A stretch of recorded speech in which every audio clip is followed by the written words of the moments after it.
My name is Darren Jasper. I am an associate partner as well as a leadership coach for SELF, Special Education Leader Fellowship.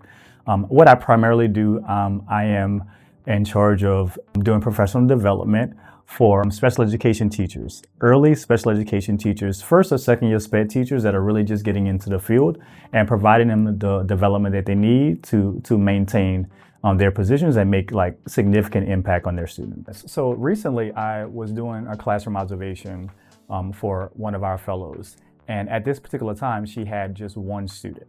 However, her whole entire day was restructured because this student was having so much difficulties like maintaining focus and being productive in the classroom.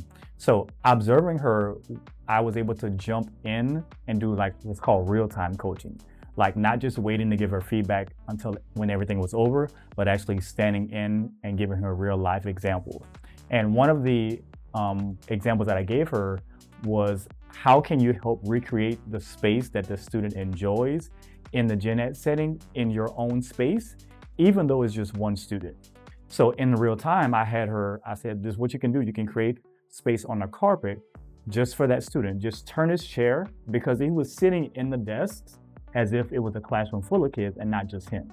So to make it more personable, create a space, let him bring in his own furniture, let him design the space for himself so he feels like he's at home and you can be getting more productivity out of him by him just being comfortable in that space. And who doesn't want to walk into a space that they created themselves?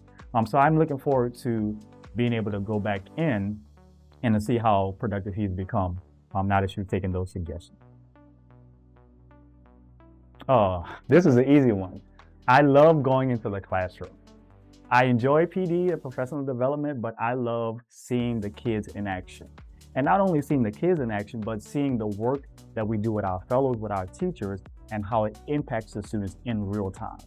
So being able to see the work that we do behind the scenes before it gets in front of kids and seeing that carried out.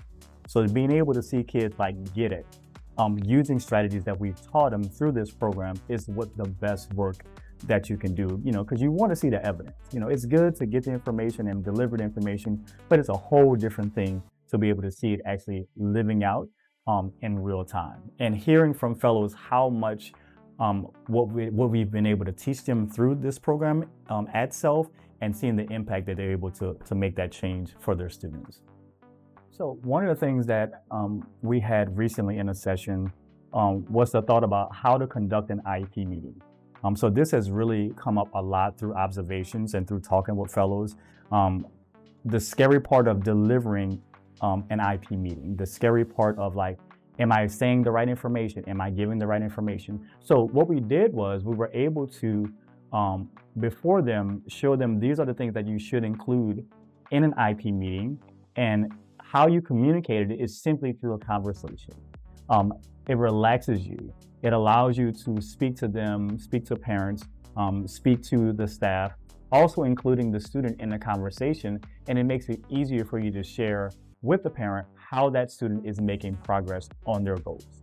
So being able to share how to conduct an IEP meeting was a big moment for me because I was able to meet the immediate need that I saw through observations and through questioning, like the uncertainty if I'm doing it correctly, and if I'm not, can you guide me in the right direction? And I believe that we did a great job of being able to present that before our fellows, and I'm waiting to see the impact. I asked them to record it to show me how they do, so I'm looking forward to that feedback.